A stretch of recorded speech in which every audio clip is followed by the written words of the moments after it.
ناظرین، تاریخ میں بہت سے عظیم مسلم فاتح اور حکمران گزرے ہیں جنہوں نے اسلام کا پرچم سر بلند کیا اور عظیم سلطنتوں کی بنیاد رکھی۔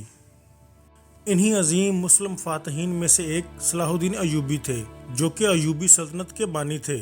صلاح الدین ایوبی وہ مسلم فاتح اور حکمران تھے جن کے غیر مسلم بھی معترف تھے۔ ان کی بہادری، رحم دلی اور دانش مندی کے سب ہی قائل تھے، اور صلیبی یعنی عیسائی بھی ان کی مثالیں دیا کرتے تھے۔ سلطان صلاح الدین ایوبی کا پورا نام سلطان صلاح الدین یوسف بن ایوب ہے۔ آپ 1138 عیسوی میں عراق کے شہر تکریت میں پیدا ہوئے۔ آپ کی قیادت میں ایوبی سلطنت نے مصر، شام، یمن، عراق، حجاز اور دیار باکر پر حکومت کی۔ سلطان صلاح الدین ایوبی کو فاتح بیت المقدس بھی کہا جاتا ہے، جنہوں نے 1187 عیسوی میں صلیبیوں یعنی عیسائیوں کی متحدہ افواج کو شکست دے کر قبلہ اول بیت المقدس پر قبضہ کر لیا تھا۔ آپ کا تعلق کرد قوم سے تھا۔ ابتدا میں آپ سلطان نور الدین زنگی کے فوجی افسر تھے۔ مصر کو فتح کرنے کے لیے سلطان صلاح الدین ایوبی کے چچا شیر کو کی قیادت میں مصر پر حملہ کیا گیا اور مصر پر فتح حاصل کر لی۔ 1171 عیسوی میں سلطان صلاح الدین ایوبی کو مصر کا حاکم مقرر کر دیا گیا۔ اسی عرصہ کے دوران انہوں نے یمن کو بھی فتح کر لیا۔ نور الدین زنگی کی وفات کے بعد سلطان صلاح الدین ایوبی سلطنت کے حاکم بن گئے، جس کے بعد انہوں نے فتوحات کا ایک سلسلہ شروع کیا اور چند ہی سال میں 1182 عیسوی تک شام، موصل اور حلب کو فتح کر لیا۔ سلطان صلاح الدین ایوبی کی زندگی کی سب سے بڑی خواہش بیت المقدس کو فتح کرنا تھا۔ 1182 عیسوی کے دوران ہی صلیبی بادشاہ کے ساتھ 4 سالہ امن معاہدہ طے پایا۔ اس معاہدے کے مطابق دونوں یعنی مسلمان اور صلیبی ایک دوسرے کی مدد کرنے کے پابند تھے، مگر صلیبی اپنے اشتعال انگیزوں سے باز نہ آئے اور آئے روز مسلمانوں کے قافلوں کو لوٹا جاتا۔ 1186 میں صلیبیوں نے حجاز مقدس پر حملہ کر دیا۔ اس حملے کے دوران سلطان صلاح الدین ایوبی نے صلیبی فوج کا تعاقب کیا اور حجاز مقدس میں دونوں لشکروں کے درمیان ایک گھمسان کی جنگ ہوئی، جس میں 30,000 عیسائی ہلاک ہو گئے اور تقریباً اتنے ہی عیسائیوں کو قیدی بنا لیا گیا۔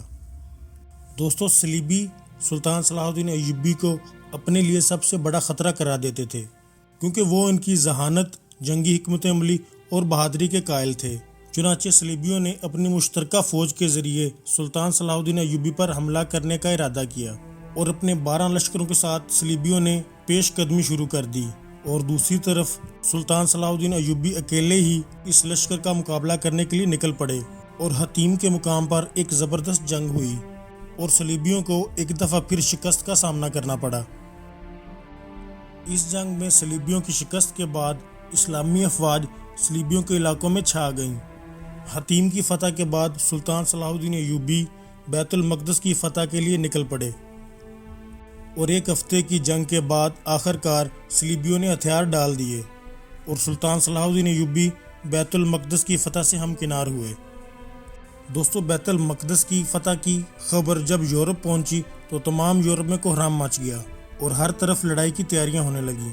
جرمنی، اٹلی، فرانس اور برطانیہ کی افواج بیت المقدس پر سلطان صلاح الدین ایوبی کے قبضے کو چھڑانے کے لیے روانہ ہونے لگیں۔ یورپ کی اس متحدہ فوج کی تعداد تقریباً 6 لاکھ تک تھی۔ یورپ کے اس عظیم الشان لشکر نے ریکا کی بندرگاہ کا محاصرہ کر لیا۔ دوستو، ایکا پر محاصرے کے بعد صلیبیوں کا اگلا مارکہ اسکلان تھا۔ یہاں پہنچنے سے پہلے سلطان صلاح الدین ایوبی نے صلیبیوں یعنی یورپ کے لشکر کا 11 مرتبہ مقابلہ کیا۔ سب سے اہم مارکہ درسوف کا تھا۔ اس لڑائی کے دوران سلطان صلاح الدین ایوبی نے بیت المقدس کی حفاظت کی تیاریاں مکمل کر لیں، کیونکہ اب صلیبیوں کا اگلا رخ بیت المقدس تھا۔ سلطان صلاح الدین ایوبی نے اپنے مختصر سے لشکر کے ساتھ یورپ کے اس عظیم الشان لشکر کا اتنی بہادری اور حکمت عملی کے ساتھ مقابلہ کیا کہ یورپ کو فتح کی کوئی امید نہ رہی، لہٰذا صلیبی صلح کی درخواست کرنے لگے۔ یوں دونوں فریقین میں صلح کا معاہدہ طے پایا۔ اس معاہدے کی 3 اہم شرائط تھی۔ نمبر 1 شرط یہ تھی کہ بیت المقدس مسلمانوں کے قبضے میں رہے گا۔ نمبر 2 حیفا، یافا اور عکا کے شہر صلیبیوں کے قبضے میں چلے جائیں گے۔ نمبر 3، اسکلان آزاد علاقہ تسلیم کیا جائے گا، اور یوں اس معاہدے کے بعد تیسری صلیبی جنگ کا خاتمہ ہو گیا۔ اس جنگ میں صلیبیوں کو سوائے ایک شہر عکا کے علاوہ اور کچھ بھی حاصل نہ ہوا اور انہیں ناکام واپس لوٹنا پڑا۔ دوستو، سلطان صلاح الدین ایوبی ایک بہادر جنگجو اور عظیم سلطان تو تھا ہی، لیکن ایک رحم دل انسان بھی تھا۔ صلاح الدین ایوبی نماز پنجگانہ کا پابند اور نفلی عبادت گزار تھا۔ انہوں نے کبھی کوئی نماز قضا نہ کی تھی۔ ان کے ساتھ ہمیشہ ایک امام موجود ہوتے تھے، اور اگر کوئی امام موجود نہ ہوتا تو آپ کسی بھی عالم کے پیچھے نماز پڑھ لیتے۔ ایک سلطنت کے حکمران ہونے کے باوجود بھی آپ کے پاس اتنا مال و دولت نہ تھا کہ زکوٰۃ ادا کر پاتے۔ ان کی ایک خواہش حج بیت المقدس بھی تھا، لیکن وہ جہاد میں اس قدر مصروف تھے کہ یہ فریضہ انجام نہ دے سکے۔ سلطان صلاح الدین ایوبی کی رحم دلی اور بہادری کی بنا پر عیسائی آج بھی ان کو یاد کرتے ہیں۔ آپ نے 57 سال کی عمر میں وفات پائی۔ آپ کی وفات کے وقت آپ کے پاس صرف 47 درہم ہی موجود تھے۔ سلطان کے اثاثوں میں ایک گھوڑا، ایک تلوار اور ایک زرہ تھی۔ اس کے علاوہ 36 درہم بھی تھے۔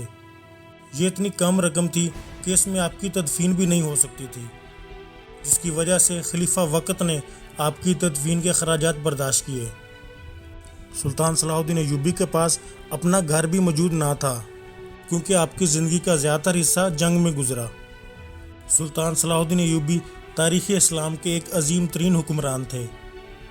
یقیناً وہ اسلامی تاریخ کے ہیرو تھے، جن کی زندگی سے ہمیں بہت کچھ سیکھنے کو ملتا ہے۔ لیکن افسوس کا مقام ہے کہ ہم آج اسلامی تاریخ کے عظیم ترین ہیرو کو بھول چکے ہیں، اور بس فرضی اور فلمی ہیروز جیسے بیٹ مین، سپر مین کو جانتے ہیں۔ تاریخ گواہ ہے کہ جو قوم اپنی تاریخ کو بھول جاتی ہے وہ صفحہ ہستی سے مٹ جاتی ہے۔